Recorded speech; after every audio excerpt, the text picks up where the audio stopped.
Good evening guys sa ating panibagong Bible Talk. Medyo kakaiba po ito kasi parang semi-commentary yung ating gagawin. Pero meron pa rin tayong pag-aaral ng pinaka-main topic which is kung paano iiral ang spiritual discernment sa isang Kristiyano na ikinaliligaw nang wala nito ayon sa Biblia.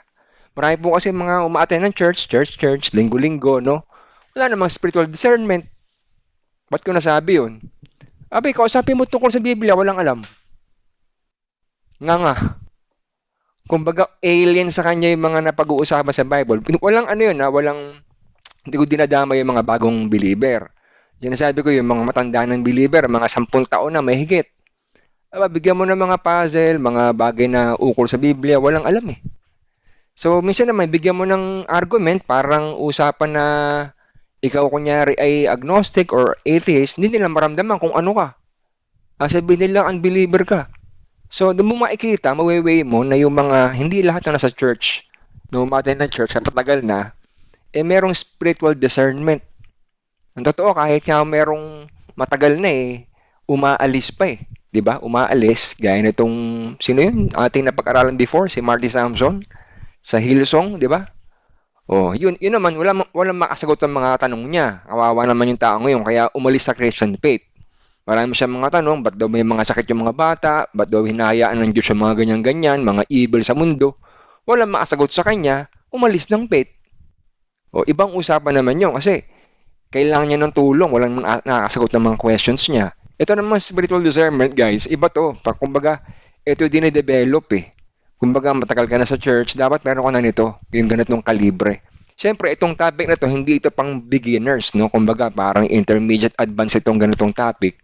Kaya minabuti kong ito yung ipaksa natin kasi parang kailangan natin to eh, for the meantime.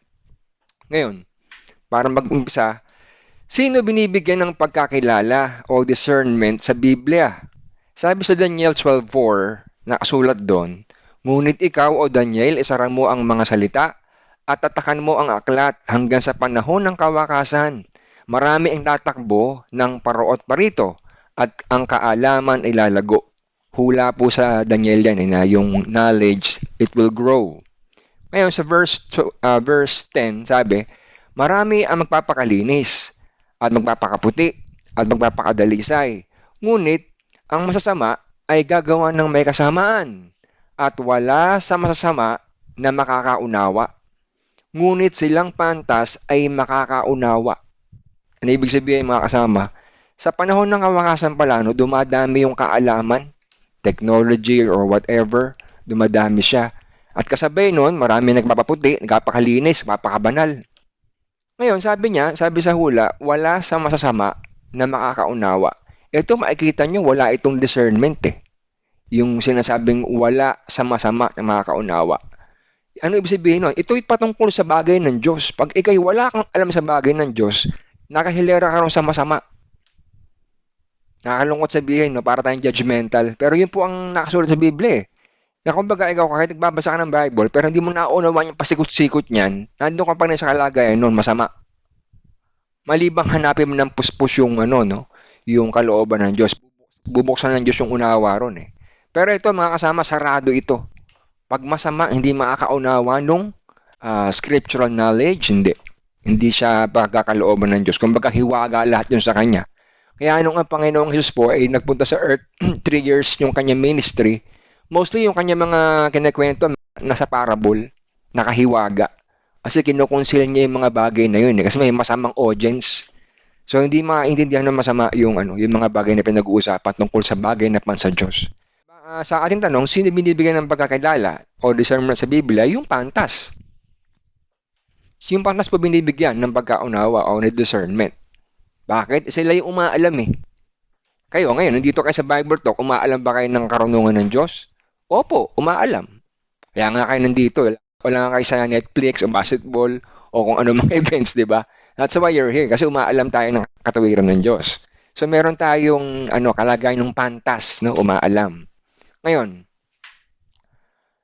bakit kailangan ng pagkakilala o discernment ng mga pantas? Sabi sa 1 John 4:1, mga minamahal, huwag kayong magsipaniwala sa bawat espiritu, kundi inyong subukin ang mga espiritu kung sila'y sa Diyos, sapagkat maraming nagsilitaw ng mga bulaang propeta sa sanglibutan. Yan, warning po ni Saint John yan na utos to, prohibition ito na huwag kayo magsipaniwala sa bawat espiritu. So, bawal agad, no? Kasi maraming magsisilitaw mga bulaang propeta sa sanlibutan. At noong time nila, marami na. Noong 100 AD, 200 AD, marami na. Ngayon, bilang katunayan, yan ay nagmula sa tagubilin ng Panginoong Jesus doon sa Matthew 24 verse 3 and 5. Ang sabi, samantalang siya ay nakaupo sa bundok ng mga olibo ay nagsilapit sa kanya ng bukod ang mga alagad na naging sabihin mo sa amin kailan mangyayari ang mga bagay na ito at ano ang magiging tanda ng iyong pagparito at ng katapusan ng sanlibutan. At sumagot si Jesus at sinabi sa kanila, mag-ingat kayo na huwag kayong mailigaw na inuman sapagkat marami ang mag-isipa rito sa aking pangalan na magsasabi, ako ang Kristo at ililigaw ang marami. Tanyo yung tagubili, no, na panatili ni Saint John nung panahon niya, na marami ikang lilitaw, mga bula ang propeta. Ngayon, siyempre, ang ating mindset, pag sinabing bula ang propeta, tao ito. Di ba? Tao, physical tao. Which is, nangyari nga sa mga panahon mga nakaraan. Ang daming naglabas sa mga antikristo. Sa Spain, sa Brazil, nagkiklaim na sila raw ay Kristo. Physical person. At our very own nga, si Kiboloy, yun din na sinasabi, siya daw ay son of God, si Kiboloy. So, natutupad to in a person way, no? Pero meron pa itong malawak na span, yung sinasabing bula ang propeta. Kaya ang binabagit ni Saint John doon sa 1 John 4:1, huwag kayong magsipaniwala sa bawat espiritu. Hindi naman sinabing huwag kayong magsipaniwala sa bawat tao eh. Di ba? Hindi naman sinabing huwag kayong magsipaniwala sa bawat personahe o bulaang propeta o mga ngaral. Hindi. Espiritu na eh. Bakit? May iba kasi dadaanan yung mensahe na makakapag-deceive din sa tao. Yan po. No? Ngayon, alamin natin kung ano yan. No? Tuloy natin. Sino ba sa inyo rito nanonood ng ng Netflix? Sige, sagot nga po kayo guys. Nanonood ng mga ganitong oras, pahinga na. O meron kayong favorite na TV show? Wala. Ngayon, yung ating aalamin, no, susuriin kung ito ba'y nasa espiritu ng Diyos o wala, ito po. Ayan, baka pinapanood nyo yan. Alam ko, pinapanood ni Brother Well yan eh. The Chosen. Pinanood ko to yung first season. Tsaka yung second season. Dinownload ko yan. Una nating alamin yung bida. Itong si Jonathan Rumi, yung gumaganap na Jesus Christ dito sa The Chosen. Ating alamin dyan, kasi nakalagay pala dyan, siya ay isang 33-degree Freemason. Yan, Jonathan Rumi says that he is Knights Templar. I'm wearing a mantle and a cross with a little crown on it. In-explain niya yan kasi daw mga 5 years ago daw, membro sa niyan nung Knights Templar na yan. A Knight's Cross, sabi niya, I was knighted by the order of the solemn Sovereign Military Order of Temple of Jerusalem. Yan, may ganun-ganun pala siyang kinaaniban, no? Itong si Jonathan Rumi. Essentially, the Knights Templar, which is what that is. Ayan. Ayan po siya. Yung palang mga Freemason, meron pala mga level-level yan. At siya nga, naabot niya yung pinakamataas. 33-degree Freemason. So, masabi ko tong hindi ito basta-basta Kristiyano, no? Mason pala to si Jonathan Rumi, mason pala to. At kung alamin natin yan, yung degree ng Freemason, malawak-lawak yan, parang pyramid. Meron dyan yung mga allied organization, hanggang sa umangat ng umangat. Kasi wala pa tayo sa subject na to no? Pero ano yan, next topic natin yan. Pero gusto ko maipaalam sa inyo, mga kasama, na yung artistang ito, nagjo-join dyan, mga 5 years ago. Ano siya dyan? Membro siya dyan. At yan din sinabi ni no occultist dun si Blavatsky said that the modern versions of the Templars were actually inspired, sabi nito, and influenced by the Jesuits to try to Christianize what the Templars actually believe. Yung pala yun. Mga Jesuits pala. So ito mga masalimuot na mga mga kumbaga secret society na to mga to Ito mga taong member diyan Now they are running the world's largest, most viewed Christian entertainment of all time. Kasi almost 200 million ata ang ang The Chosen. At tumaas pa ata nung season 5, 6, tumaas pa. Ngayon, ito si Jordan Rumi, guys, no, yung gumaganap na Kristo, ito po yung lumalabas katoliko. Kasi Hail Mary, full of grace, nagpapray siya ng rosary sa kanyang online YouTube niya to eh. Na pinapakita niya, religious siya. So, hindi ko magets, no? Freemason siya, pero he's praying the rosary. Hindi ko magets yun eh. Tapos, meron pa siyang panawagan dito, sabi niya, ewan ko nababasa niyo to guys, maliit ata sa inyo. Saint Padre Pio said, the greatest weapon against the devil we have is the rosary. Yun. Wala siyang kino-quote na Bible verse, no? Ang paniwala lang niya, ayon doon kay Padre Pio, ang pinakamabisa daw na weapon against the devil is the rosary. Kung itong taong ito yung nag-iisip, ay hindi niya sabihin ito. Alam niyo kung bakit? Ano ba nauna, rosaryo o yung demonyo? Nakuha niyo? Ibig sabihin, nung wala pang rosaryo, tagumpay ang demonyo. At nung karoon ng rosaryo, takot na yung demonyo. Yun daw ang greatest weapon. Mali eh. Mali. Bakit? Eh yung rosaryo, gawa lang ng mga monghe yan. Nabaga, ibang topic na naman yung rosaryo, no? Gawa ng mga monghe na pagkalaki-laki. Nakasuot dito yung mga beads, ang laki-laki. Kinope ng Catholicism, kaya namang maliliit. Kasi nga mukha naman banal. Lagi rosaryo. Ayun ba nga sabihin mo ngayon, Jonathan Rumi, na yan ang greatest weapon? Ay nako po, ligaw, ligaw itong taong ito, ligaw. Meron tong maling pananampalataya, masasabi ko, no? Yung gumaganap na Kristo diyan sa The Chosen. Ngayon, wasto bang pamamaraan ang rosaryo kapag dumadalangin sa Diyos? Sabi sa Mateo 6, 7 to 8, at sa pananalangin ninyo ay huwag ninyong gamitin ang walang kabuluhang paulit-ulit na gaya ng ginagawa ng mga hentil sapagkat iniisip nilang dahil sa kanilang maraming kasasalita ay didinggin sila. Huwag nga kayong magsigaya sa kanila sapagkat talastas ng inyong ama ang mga bagay na inyong kinakailangan bago ninyo hingin sa kanya.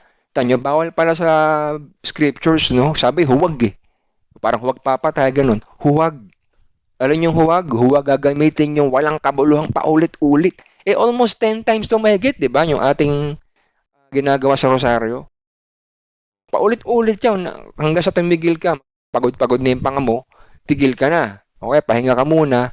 At nakikita ko nga nung ako'y nalaki, no, mga kasama, nung ako'y elementary pa, yung mga reliyosong tao doon sa sa Tondo, nagpe-pray ng rosary. Nagpe-pray ng rosary, nag-recite yung bibig niya, pero yung mata niya, nanonood ng kung ano-ano.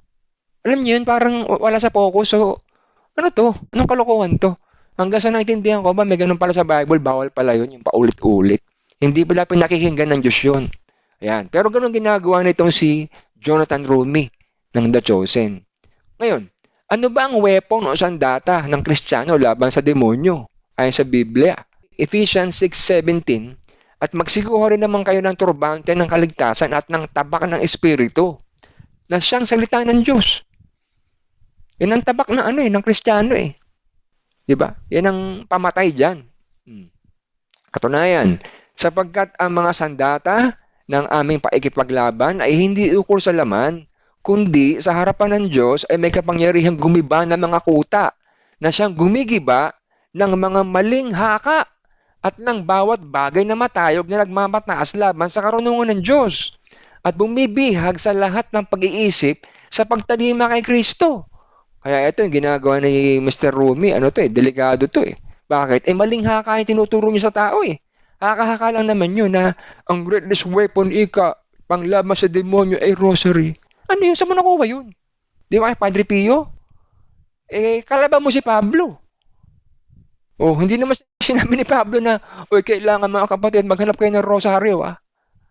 Oh, kasi alam niya, wala namang ganun eh. Unscriptural yun, ang panlaban ng Word of God.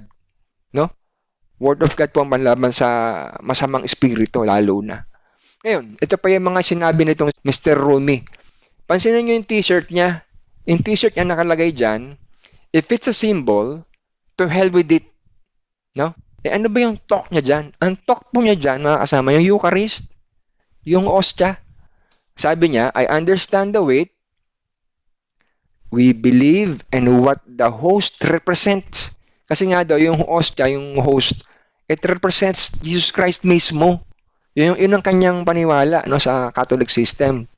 And what the bread and that wine, once the Holy Spirit comes down and changes them, what that actually means for us and who that actually is now. Kita nyo na? So yung ostya pa naging Kristo na, who na eh. Naging who, hindi na what. So naging who na siya. Binabago rin ng Holy Spirit yung paghawak na ng pare. Nagba-transform na rin yun. Transmutation ba tawag doon? Nakalimutan ko na yung term doon eh. So ano pa sabi niya? That we are about to receive. Kita nyo na? So sa kanya, hindi simboliko yun. Kasi kung symbol nga naman daw yun, to hell with it. So sa kanya, literal yun. Oh, ano pa? Meron pa siya mga ganyan mga interview. Sabi niya dyan sa kanyang interview, by making the Eucharist part of our daily life, if we can. And if you're not a Catholic, and you can't receive it, and you want to, medyo kino-correct ko, no? And you want to become a Catholic. Mag-Catholic ka kung gusto mong ma-receive si Kristo. Ganun sa kanila eh. Para ma-receive mo si Kristo, yung Eucharist nga, yung ostya, eh magkatoliko ka. Kita nyo na? So para tong ano, nagko-collaborate sa mga sa palabas niya na The Chosen, pero at the same time, ito'y nangungumbirte ng mga tao papunta sa Katoliko, no? Ngayon, alamin natin, literal bang kakainin yung laman ni Kristo? Pati dugo niya, literal ba yan? Sabi sa Mateo 15:17, hindi pa ba ninyo nalalaman na ang anumang pumapasok sa bibig ay tumutuloy sa tiyan at inilalaba sa daanan ng dumi. Oh, medyo Mr. Jordan Rumi. Magaling ka sa Panginoong Jesus. Hindi nyo ba nalalaman ng anumang napasok sa bibig, eh tumutuloy sa tiyan. Tapos dadaan sa daanan sa puwet. Nasaan na ngayon ng Kristo mo? Nakinain mong ostya, saan napunta? Sa inidoro. Eh, literal mo kasi. Mali eh, di ba? Palpak eh. Kaya nga simboliko lang yun. Hindi literal yun. Hindi naman ganun ng Kristo na akit manaob. Bawat misa, babasa ron sa ostya para makain natin, para magkaroon tayo ng life eternal. Tapos tatain natin si Kristo. O next Sunday naman, meron na namang misa, baba na naman si Kristo sa ostya. Kalokohan eh. Kalokohan. Malasakit ko po ito, no? Hindi sa inaatake ko ang Katoliko system. Ito po yung malasakit ko sa kanila na magbukas po kayo ng Biblia, magbasa po kayo. Huwag kayong magalit sa amin kung kami napag-uusapan namin ito kasi ito yung napakalaga sa kaligtasan ng isang tao ng umuunawa ng kalooban ng Diyos. Yung ostya, yung Eucharist, hindi po yung nililiteral, simboliko nga ho yan. Papatunayan natin, no? Sabi sa John 6:63, ang Espiritu nga ang bumubuhay. Sa laman ay walang anumang pinakikinabang. Ang mga salitang sinalita ko sa inyo ay pawang espiritu at pawang buhay. Yung pala naman eh. Yung pala mga gano'ng mga gestures no, na sinasabi ni Kristo, kainin yung aking laman, inumin yung aking dugo. Yung mga pananalitang yun, spiritual ang meaning, non-spiritual. Hindi po literal yun. Ang katunayan, di ba? Si Pablo. Si Pablo ho, kailan ho na-converte? Di ba, umakit na si Kristo sa langit? After ilang years, nakapan na-converte si San Pablo. Naging Kristiyano lately na. Late siyang naging ano eh, naging alagad eh. Ito, tingnan natin itong nasa Korinto. Literal bang tinanggap ni Pablo yung laman at dugo ni Kristo? Sabi diyan sa Korinto 11:23-26, sapagkat tinanggap ko sa Panginoon ang ibinibigay ko naman sa inyo na ang Panginoong Hesus ng gabing siya'y ipagkanulo ay dumampok ng tinapay at nang siya'y makapagpasalamat ay kanyang pinagputol-putol at sinabi, ito'y aking katawan na pinagputol-putol dahil sa inyo. Gawin ninyo ito sa pag-aalaala sa akin. At gayon din naman, hinawakan ang saro. Pagkatapos na makahapon na sinasabi, ang sarong ito ay siyang bagong tipan sa aking dugo. Gawin ninyo ito sa tuwing kayo'y magsisiinom. Sa pag-aalaala sa akin. Sapagat sa tuwing kanin ninyo ang tinapay na ito at inumin ninyo ang saro, ay inihahayag ninyo ang pagkamatay ng Panginoon hanggang sa dumating siya. Kita nyo yung ginagamit na words na banggit ni San Pablo? Ano sabi? Sapagkat sa tuwing kanin ninyo ang tinapay na ito Hindi naman sinabi sa tuwing kanin ninyo si Kristo. Hindi naman ganun eh. Tinapay na ito. Ibig sabihin, it's a symbolical gesture. Hindi po literal yan. Ito nyo ha. Ba't sinabi ni San Pablo, tinanggap ko sa Panginoon? Tinanggap niya rin yun eh. Eh wala naman siya rin nung gabing yun eh. Late na siyang nakumbirte. Eh ba't pati siya ginagawa din niya? Putol-putol ng tinapay, nainom din. Oh, ba't ginagawa niya rin yun? Ibig sabihin niya, hindi literal yun. Simboliko yun na pinagawa ng mga unang Kristiyano. Itong si Mr. Rumi, ginawang literal. Nambihira. Anyway, tuloy natin to, no? Meron pang isang ginagawang kalokohan dito si Mr. Rumi, no? Yan, siya yung nagpe-pray doon sa bangkay. Medyo kinilibutan ako nung makita ko ito eh. Patay na yun eh. Pe-pray siya ron sa bangkay na yun. Ito pala ugali nito, mag-pray sa patay. Meron din isang show na ginanap niya yung role ng isang 1970s na evangelist na bading. Yun ay patay na. So, hinanap niya yung living at siya ay tumabi doon at nag-pray doon. Ano ba, kaloob mo ba to? Na ganapin ko yung role mo? Bigyan mo ako ng sign. So, kinakausap niya yung patay. Ano po ito? Delikado po ito eh. Sa bagay, katoliko nga siya eh. Katoliko siya na at the same time, Freemason. Sa Biblia ho ng katoliko, yung pag-pray sa patay, nasa kanilang Biblia, sa ikalawang Makabeo, 12:46. Yan ang kanilang basehan. Sabi, it is therefore a holy and wholesome thought to pray for the dead, that they may be loosed from sins. Whatever. Mali ito. Hindi ito ginagawa ng mga unang Kristiyano. Sa bagay, mga pagano ginagawa yan. Ginagawa rin niya. Sa Biblia ho, bawal yung kausapin ng patay. Sa Deuteronomy 18:10, there shall not be found among you anyone who makes his son or his daughter pass through the fire, or one who practices witchcraft, or soothsayer, or one who interprets omens, or a sorcerer, or one who conjures spells. Naku, may mga dasal-dasal. Or a medium, or a spiritist, or one who calls up the dead. Kaya bawal lang kausapin yung patay. Hindi ka na pwedeng mag-pray dun eh. Patay na yun eh. Sabagay, meron tayong topic sa patay, no? Kaya lang ito, no, may mga ibang tao pa na mga tila Kristiyano daw, mahilig sa mga soothsayer. Nag-i-interpret ng mga omen. Ano nyo ginagawa? Pag linggo. Ano kaya kinabukasan ko? Babasa ng dyaryo, bunta ng horoscope. Hanapin yung zodiac nila doon, mga ano-anong mga hula-hula doon. Delikado po yun kasi nasa linya po ng pagkaligaw yun. Yung mga mahilig sa mga soothsayer, nag-i-interpret ng mga omen, nakahilera po yan doon sa masama. Ayan. Ngayon, ating elementong director ng Chosen, no? Itong si director ng Chosen, si Dallas Jenkins, sabi niya, which then puts me in a dangerous spot when I'm making a show about Jesus, where 95% of the content isn't from the Bible. Tagilid tayo dyan. So, yun palang ginawa niyan, The Chosen, 95% ay wala sa Biblia. Pinanood ko, Brother Well, no, yung season 1, season 2. Gusto ko lang ma-entertain kung anong version nito. Okay naman, full of drama, emotional, parang taong-tao si Kristo. Kaya lang, butiin namin niya, 95% of the content isn't from the Bible, no? Ano pa yung isang pag-amin niya? Dito, there are 56 episodes of this show, The Chosen. Most of the content of this show is not directly from Scripture. Ay, delikado. I know that sounds horrible, sabi niya. But it's true. If you watch episode 1 of season 1, almost none of that is from Scripture. If you watch episode 2, season 2, none of it is from Scripture. Episode 3, none of it from Scripture. Episode 4, most of it not from Scripture. Kita nyo na? 1, 2, 3, 4. Halos lahat, wala sa Biblia eh. So ito, makikita nyo guys, no, yung mga nanonood ng Chosen, wala po sa scriptures halos lahat ng ginagawa nitong director na to. So imagine niyo kung ikaw gumagawa ka ng movie about Jesus Christ, wala sa scripture, saan mo kinukuha? Kaya mo bang i-portray yung story ng gospel accurately sa tao? Siyempre, hindi na. Hindi mo na rin kaya i-portray si Kristo as accurate Kristo. Iba na. Ibang Kristo na yon, di ba?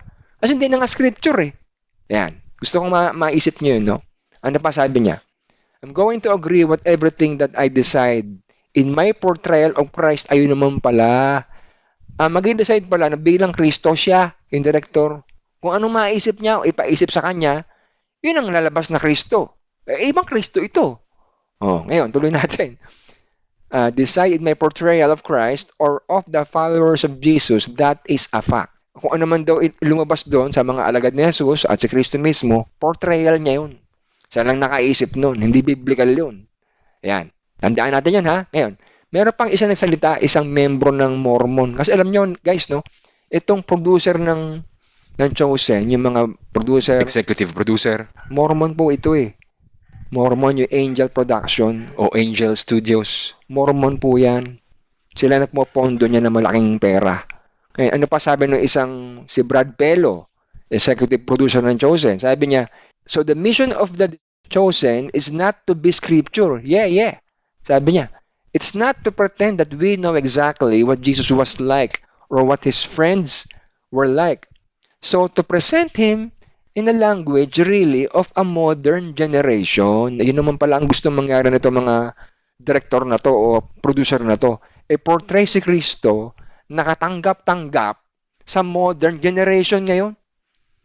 Ano ba ang modern generation ngayon, mga kasama? Di ba sabi sa unang Timoteo o ikalawang Timoteo 3, sabi doon yung panahon na to, itong mga last days, is pasama ng pasama.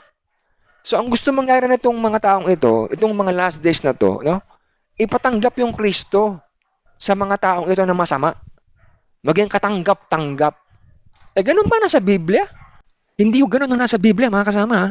Yung Biblia, Biblical Kristo, ito po. Tandaan nyo, ha? John 15:20. Alalahanin ninyo ang salitang ito sa inyo'y aking sinabi. Ang alipin ay hindi dakila kaysa kanyang Panginoon. Kung ako'y kanilang pinag-usig, kayo man ay kanilang pag-uusigin din. Kung tinupad nila ang aking salita, ang inyo man ay tutuparin din. So, ang kalibre po ng Kristo, mga kasama, no, merong siyang masakasaan eh. Meron siyang ma-open na mga tao na masama. 'Di ba? I am the light and the darkness hates the light sa John 3. So pagka ikaw sinunod mo si Kristo na inusig din, pati ikaw bilang alagad, usigin ka din. Kasi yung sinasalita mo, na-hurt yung masamang tao. Na-hurt yung mga mali ang gawa. Yun ang nangyayari diyan eh. Kaya, pero itong sa depiction ng Chosen na Kristo, gusto nilang i-portray si Jesus Christ na maging katanggap-tanggap sa modern generation. Mali. Ipatanggap mo yun sa Biblia, yung totoong Kristo. Ibang Kristo na yan eh.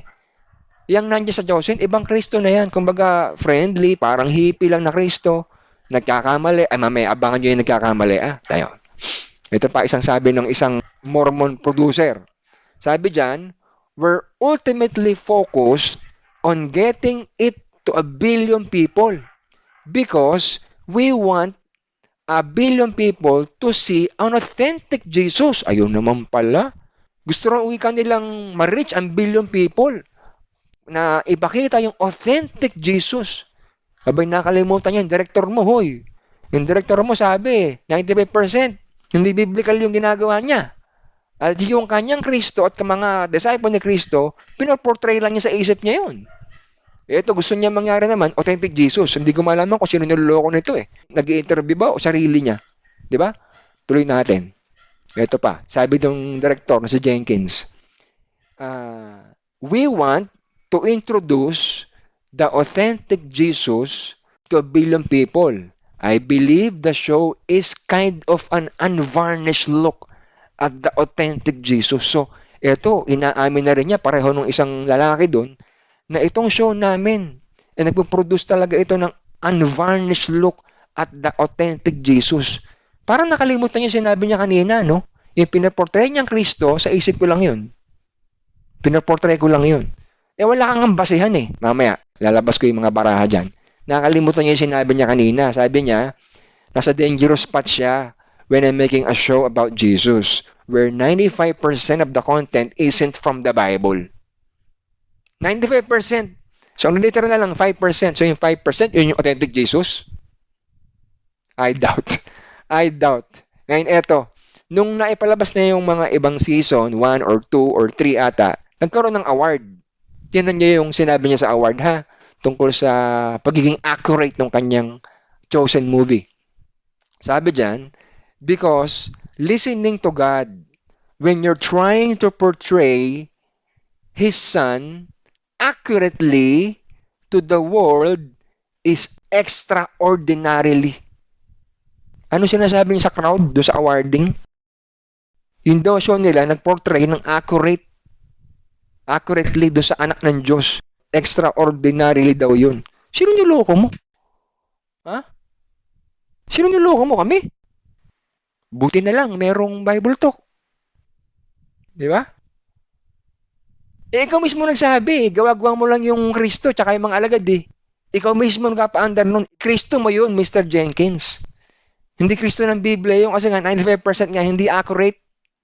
Di ba? So yung remaining 5%, yun yung accurate ni Kristo. Ay, malabo yan. Malabo. Sinungaling itong taong ito. Ngayon, ano pa sabi niya sa mga kanyang pahayag ng direktor? For the most painful season to watch, even some of the stories that aren't factual. Tanyo na, inamin na naman niya. Aren't factual. But their artistic imagination, but we obviously, 95% of the show isn't actually directly from the Bible. Naguluhan ako rito. Meron ko na imagination, tapos sabihin mo, 95% hindi accurately from the scripture. Eh, totohanin mo yung sinasabi mo talaga. Na yung ginagawa nyo, i-invento nyo lang yan, yung palabas na yan. Ibang Kristo yung pinaportray nyo na nagkakamali-mali. Eto, tingnan natin. So, paano naging accurate ang Jesus ng Chosen kung 95% nito ay wala sa Biblia? Yan, meron siya isang pahayag dyan noong 2020 ito eh. Nung inuumpisahan pa lang yung show ng The Chosen. He goes to the blog ng mga Mormons. Sinasabi niya, binabora niya yung mga Mormons kasi nga, sponsor nila yun eh. We love the same Jesus. Ha? Sinong niloko mo? Iba Jesus ng Mormon, ha? Sabagay, meron tayong topic dyan, guys. Abangan nyo yung Mormons. Iba Jesus ng Mormon. Iba Jesus ng Kristiyano. Ang Jesus ng Mormon, no? May kapatid. Alam niyo sino kapatid ng Jesus ng Mormon? Si Satanas. Kami, hindi yun ang panimala namin. Yan ho. At saka yung Jesus ng Mormon, no? Nagkakamali-mali. Yung biblical Jesus po, walang mali. Walang pagkakasala. Ito, malalapit na natin yung ano, yung mga perlas, no? Ito isang pagkakamali. So sa episode, do sa season 2, finale ng episode 8, kinukonsulta ni Jesus diyan si Mateo. Kung napanood din Brother Ruel yan, kinukonsulta ni Jesus si Mateo. Si Mateo yung tax collector. Na pinalabas na naman ng inventong si Jenkins na si Mateo, parang autistic sa spectrum daw siya. Pag ganun daw si Mateo. Hindi naman ganun ang pumili ang Diyos. No? Na apostol, autistic, pag ganun. Anyway, sa point na yan, sa season 2, finale, episode 8, kinukonsulta ni Jesus si Mateo tungkol sa sermon. Kasi magka-sermon si Kristo dyan eh. Yung Sermon of the Mount. Ngayon, kinukonsulta niya si Mateo. Sabi, the salt of the earth, I'm worried that people near the back will hear salt the earth and it will immediately call to mind a negative connotation. Yun na pinapayo niya kay Jesus, no? Sabi dyan, I share your concern, sabi ng Jesus dyan, I share your concern about the opening, but I do agree with you. We shouldn't begin with salt. You make a valid point. Good work. Aba, alarming sa akin to, Brad Roel. Ang Kristong nasa Biblia, hindi ganyan. Bakit? Di ba sabi sa John 12:49, ang salitang sinasalita ko, ay hindi galing sa akin. Galing sa Ama na nagturo sa kanya. Ito lumalabas, sinuturuan siya ni Mateo eh. Ibang Kristo, hindi. Ibang Kristo to. Ibang Kristo ito, delikado to. Kaya hindi ko na pinapanood to eh. Kung meron gusto mong ma-entertain, manood ka. Pero wag ngayon. Siguro after 5 years na. Palipasin mo. Kasi bakit? Pinakikita mo yung pinapayaman mo yung Angel Productions. Pag nanonood ka ngayon. Kaya palipasin mo. Mga 5 years na lumipas, wala silang kita. Pero napanood mo siya. Yun, payo ko yan sa inyo, no? Pero ito, malinaw guys, no? Na yung Kristo rito, parang nagpapaturo, parang tanga. Nagpapaturo kay Mateo, ano man dapat kong gawin sa sermon ko? Unahin ko to, ganyan. Tama ka, Mateo. Tama ka. Hindi ganyan ang Kristo ng Biblia, tanga. Bakit? Sa Biblia, sa ganito. Sabi diyan sa Biblia, who has directed the Spirit of the Lord or as his counselor has taught him? With whom did he take counsel? And who instructed him? And taught him in the path of justice? Who taught him knowledge? And showed him the way of understanding? Isaiah 40. And Diyos ho, hindi ho pwedeng turuan niya ng kahit na sinong tao. Si Kristo, Diyos yan eh. Hindi siya pwede magpaturo sa tao na anong dapat kong gawin. Anong unahin ko sa sermon. Ibang Jesus yan, tanga yan. Tanga yung Jesus na yan. Meron pang isang eksena rito, no, si Peter. Meron siyang kasagutang alagad dito. Ang nakuha kong caption, ang sagot ni Pedro dyan, faith isn't my problem. I think I was a mistake, sabi ni Pedro. Ito yung next line. Even God makes them, right? Nakuha niya po yung point na pinapalabas ni Pedro. Siya raw a mistake si Pedro. Kahit ang Diyos nagkakamali, di ba? Kita nyo? Ibang Diyos ang pinapakilala nito eh. God who makes mistakes. Ito, mabilis na eksena lang ito. Mabilis lang. Pero nakaka-capture po eh. Delikado itong panoorin. It's misleading the people. Ho. Kung ikaw ay believer, ay dapat mag-isip tayo. Dapat meron tayong discernment spirit. No? Na huwag nang panoorin itong ganitong klaseng movie. Ayan. So, pinapalabas po dyan na yung Diyos nagkakamali din. Ayan. Ito pa isang pagkakamali. Yung umpisa, na si Kristo ay bata pa. Di ba si Kristo sa Bible, hindi niya kasama yung parents niya. Nagpunta siya doon sa templo ng ama niya. Doon siya nangaral ng 12 anyos. Hinahanap nga siya ng parents niya. Ito yun. Nasabi dyan, Jesus, please don't do that again. Huh? Yes, Aba, sabi ni maliit ni Jesus. May I read? Sabi nung Jesus dyan. We'll see. Come now. We got a long journey. Ito yung sagot. What are you going to do for your mother for this transgression, ha? Haba, delikado to talaga. Ibang Jesus to. Pinapakita nitong The Chosen na yung Kristo nung maliit pa, nagkakasala. May pagkakamali. Nag-transgress sa nanay niya. Ay, hindi ako payag dito. Talagang blasphemy ito, lumalabas eh. Sabagay, namin naman ng director, di ba? 95% ika, wala sa Biblia. Haka-haka lang niya yung karamihan dyan. Sa Biblia ho, 2 Corinthians 5:21 sabi, for He made Him who knew no sin to be sin for us. Kaya yung Kristong nasa Biblia ho, He never knew sin eh. Hindi nga ho pwede magkasala yun na magkamali eh. Yung Kristong nasa Biblia. Ayan. Ito pa isa na kakaiba. Sabi dyan, I am the law of Moses.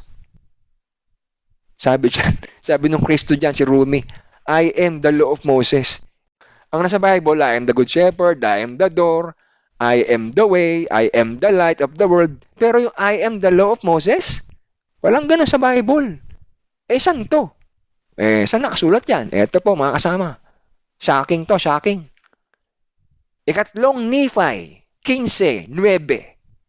Behold, I am the law and the light. Look unto me and endure to the end.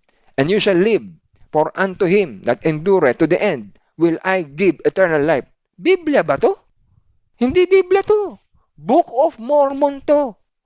Nakalimutan ko yung Book of Mormon ko rito eh. Para igano ko na lang yung page sa inyo eh. Ayan. Nasa online po yan. 3 Nephi 15 verse 9. Kaya yung pinaportray po dyan ni Jesus, tamang-tama, hindi yung biblical Jesus. Yan yung Mormon Jesus. Kaya yun na production niyan, yung mga tao dyan, na mga ibang LGBT dyan, nakapaligid sa kanya, majority, mga Mormons ho.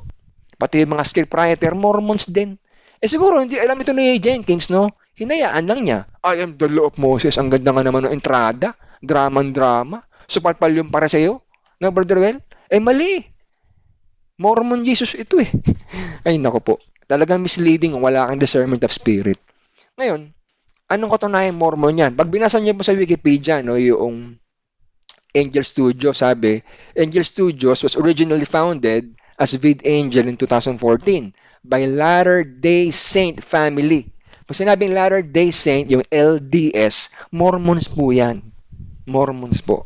Kaya malaking influence po ng Mormon sa Chosen movie. Ito pa isa.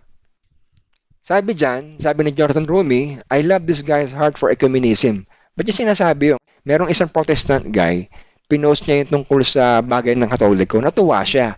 Kaya sabi niya, I love this guy's heart for ecumenism and understanding. This kind of openness is ultimately the only path towards Christian unity and dialogue. Mali ka na naman dyan, Mr. Rumi.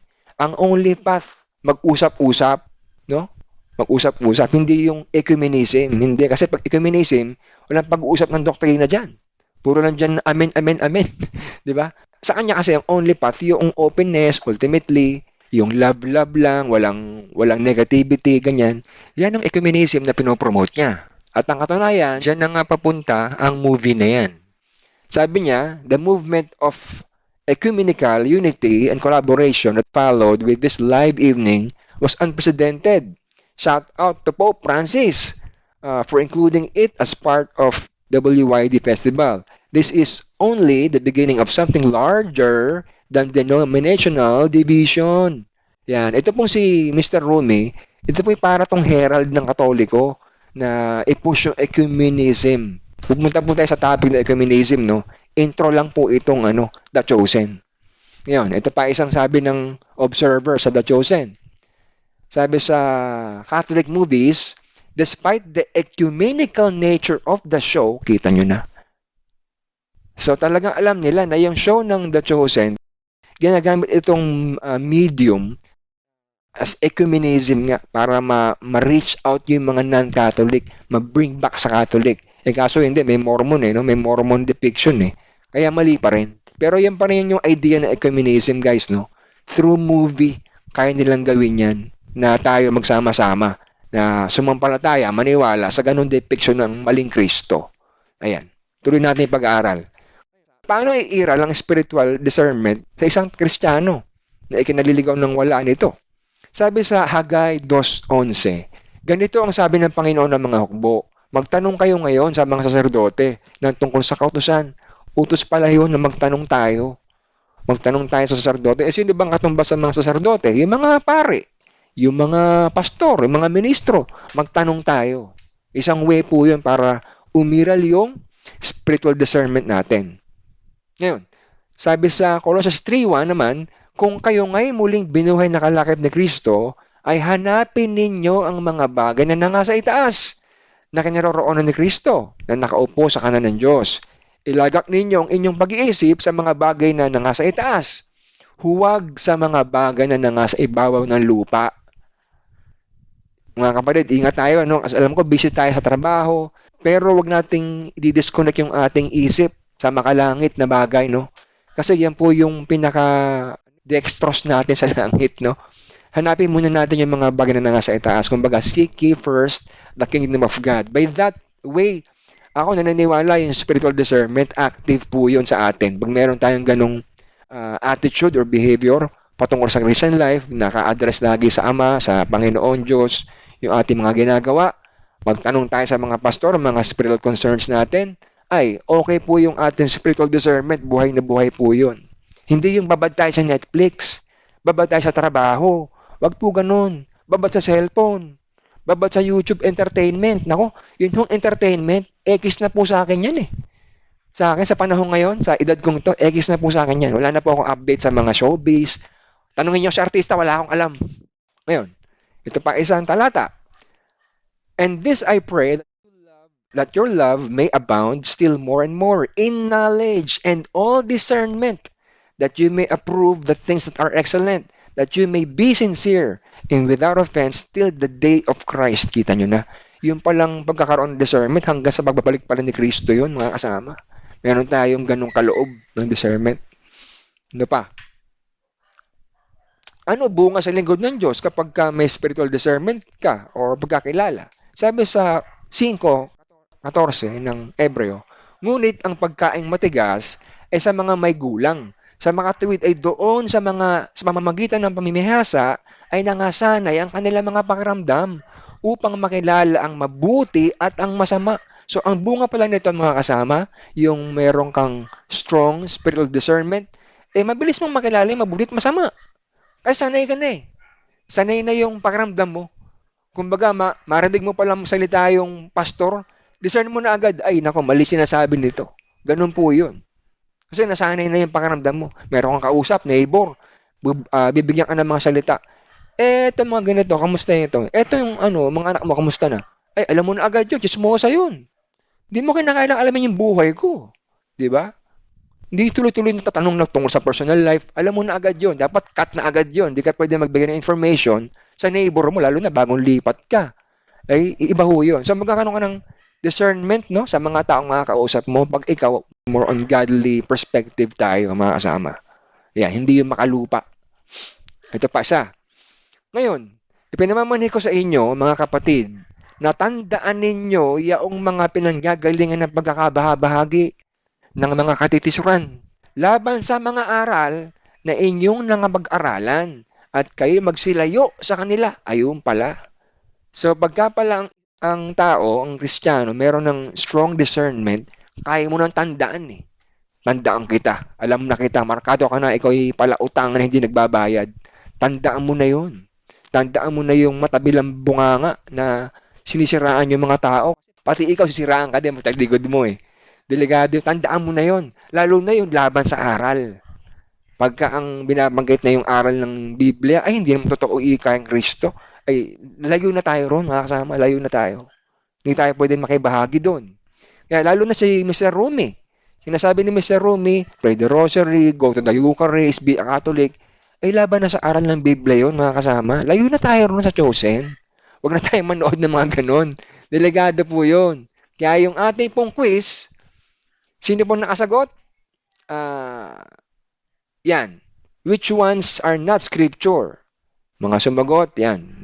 Naabutan ko pa. Sina Jen, Rihanna, Alfred, B, D, E, F. Sina Roel, Miriam, F. Si Mai, E and F. Hindi ko na na-include yung ibang humabol eh. Ang tama po dyan, B, D, E, F. Tama po ba? Yung if they humble themselves before me, letter B. At saka yung D, whatsoever you shall see on earth shall be sealed in heaven. At saka yung E, it is by grace that we are saved after all we can do. At saka yung F, I am the law of Moses. Lahat po yun nasa Book of Mormon. No? So yung pong letter A, yan po'y biblical. Tapos yung letter C, I make peace, create evil, I the Lord do all things. Nasa Isaiah naman po yan. So thank you po at sumagot kayo sa ating mini quiz. Kung meron po kayong mga naisip parating o question, sige po, tanungan na po tayo. Yes, Miriam, baka may gusto kang i-comment. Wala naman po. Si Sis Jen, baka may gusto kang i-comment, Sis Jen. Um, Mag-ingat pala talaga dito sa mga movie na 'to. Hindi ko pa talaga napapanood yung The Chosen, pero dati parang sinuggest mo siya, na manood ng The Chosen. Pero kailan mo siya pinanood? Recent lang? Ulit? Late ko na pinanood. Late ko na Ang late mo pinanood. na ba tapos nasala mo na yung mga pinagsasabi nila dun? Kasi medyo grabe na yung mga ano yung mga senaryo, yung season 1 and Teka 2. kasi napansin mo siya nitong lately na Oo. kumbaga okay, nung nag-progress na yung mga seasons, iba-iba na yung mga pinaggagawa? Oo. Kasi nung Okay. una kasi gusto ko lang ma-entertain. Pero sabi ko, teka muna, malaki na to eh. Malaki na tong movie na to pala. Malaki budget. At saka inalam ko na eh, Mormon pala yung backup nito eh. So, delikado. So kailangan talaga kung sino yung nag-produce niyan, yung director, dapat malaman natin kung sino talaga. Kasi yung panggagalingan ng mga scenario ng mga scenes based sa ano niya, sa knowledge niya, sa Hmm. alam niya. Hmm. Oo, okay, okay. Yung scriptwriter na to, Mormon. Okay, okay, okay. Sige, yun lang naman, kailangan talaga mag-ingat. Kasi ako may pinapanood ako ngayon sa YouTube naman. Ang bawat naman scene niya, pati yung script, galing sa Bible. Hmm. Okay yun. So, isip niya biblical. So, hindi na babago. So, parang totoo talaga. Pati yung mga actions. Pero ano siya, cartoon siya. Hmm. Christian seed naman siya. Pambata naman. Pero Okay. at the same time kasi binabasa ko kasi sa Samuel. And then, tinitingnan ko kung sino yung character na to. Tinitingnan ko siya sa YouTube. Tapos tinitingnan ko yung script parehas. Okay naman siya. Ayun, ina-align ko siya. Tama yun, tama yun. Kaya magandang practice to, itong tinatawag na spiritual discernment. Kung kayo gusto nyo progress yung inyong level up sa discernment, ano po, mas maganda, incline yung sarili nyo sa Bible study, sa mga Christian din, mga fellowship, para ho, ano, lumakas po tayo sa pananampalataya. Brother Well, baka may question ka or comment. Hindi, meron kasing part doon sa Chosen na parang nagdagdag ng character. Hinanap sa Google. Additional lang pala nung ano yun, director. Yung babae, yung girlfriend ni Philip nga. Hmm, Ayun yun. Hindi siya, medyo doon ka naman na hindi siya biblical. Oo, nagdagdag kasi ng character eh. oo. Parang hindi siya kasama eh. Pag nagbasa ka, di ba? Wala siya sa binabasa mo. Tsaka maraming contradiction, hindi ko na lang one by one dito, yung contradiction na, yung kasi tinawag si Mateo, guys, no, sa John, nung tinawag si Mateo, may kasabay yun eh. Yung kasing nangyari sa The Chosen, yung agwat nung pagtawag kay Mateo, ay napakalayo. Ay baliktad sa Biblia. Ayun. Mga ganun na obserbahan ko, sabi ko parang mali na to. Tapos yung gumanap dyan, Brother Roel, na John the Baptist, no? Sa Chosen, atheist pala yun. Atheist slash Satanist. Yung John the Baptist doon, gumanap. Kaya ang tawag doon ni Peter, ano eh, John the Creepy John. Kaya pala creepy John kasi mayroon siyang ginawang parang movie na devil, yung nakaganon. Demonyo. Pagsilip ko yung Satanist, ano pala to? Atheist Satanist pala to. Kaya hindi magandang ano yung cast niya, halo-halo, parang ecumenical. Kaya kanya-kanya ng banat, kanya-kanya mga tirada na mali. Ayun. Yun ang masasabi ko dyan. Kaya tinigilan ko na. Buti na sabi mo, kasi pinapanood namin mag-asawa yan, naiiyak na naman kami minsan dyan. Totoo naman, Brad Benji, nakakaiyak. Kasi kami ni Rewel, naiiyak din ako eh. Totoo naman. Kasi nga, ang ginawa nitong director, human side ni Kristo. Yung pure human na nakaka-relate sa mga tao. Na ganun nga, in depiction niya talaga, ano na eh, para ipatanggap sa tao eh. Yun ang depiction eh. Ibang-iba ito sa movie nung Jesus Christ of Nazareth, 1977, kay Robert Powell. Ibang-iba yun. Yung talaga, biblical yun. Brother Roy, kung napanood mo yun, talagang hindi kumukurap yun eh. Pag tumingin sa audience, hindi kumukurap yun. Nakakatakot. Kumbaga, Kristo may authority. Ito hindi, yung Kristo ito, ang bait eh. Anya, ganun-ganon lang. Ayun, tsaka yung mga karakter nga, Brad Benji, medyo, ba't mo ginawang autistic si Mateo? Alam nyo kasi yung apostol, yung kalagayang apostol, Yung nagtataka lang kami, ba't gano'n siya pasensya na. Nagtataka ba't gano'n siya, si Mateo, parang autistic. kasi nga, ganito yan, Brad Benji, yung mismong director, meron siyang kamag-anak o anak na nasa spectrum. Kaya sinadya niya yun ang i-depict kay Mateo, na magaling sa math, ganun. Pero hindi akama. Kasi biblically po, yung sinasabi ko kanina, yung apostol, yan po yung nakaranggo sa saserdote. At sa Old Testament po, yung saserdote, pag katungkol ng saserdote, wala kang kapintasan. Yan, may nakalagay doon sa Biblia, eh. Hindi ika pwedeng kumuha ng katungkulan yung saserdote. Pag ikay pingkaw, bali ang kamay, daliri, hindi pwede. Eh ito, ginawa mong apostol, parang saserdote ang level. Eh, autistic. Ay, mahina yan. Kumbaga, ay nako, human interpretation, Brad Benji. Yun, hindi pwede pingkaw, sabi ni Sis Jen, oo. Hindi pwede pingkaw, pilay, piki, ganon. Kaya, sorry, no, Brad Benji, kung pinapanood mo yan, ako tinigilan ko eh. Kasi, the more we watch it, we're supporting Mormonism sa Salt Lake, Utah. Gusto nyo ba yon? At ngayon, nagkaroon nga ho ng ano yan, ng pagtatalo. Ay, yung executive producer po niyang Chosen, at saka yung isa pa, ay bumukod. Naglaban yung dalawa. So, alam nyo, pinag-awayan nila kung ano? Pera. Sa sobrang laki ng perang napasok, humiwalay na yung isa. Ayan. So, hindi po siya magandang panoorin kasi nga, hindi naman talaga Christian spirit yung umiikot dyan, kundi pagpapasikat lang, pera lang, gusto lang maging tanyag nung director. So, wala itong Christian value makukuha. Siguro yung mga bagong mga tao, kaya lang, alam niyo, pagkatao nanood, no? Minsan nanonood ka. Yun ang naalala mo eh. Yung itsura ni Rumi, itsura ni Pedro, yun ang maalala mo eh. Kaya ako, advice ko po, marami namang Christian movie. Huwag na lang yung Chosen. Tsaka huwag niyo panoorin ngayon. After 2 years na, lipas na. Yan, pwede.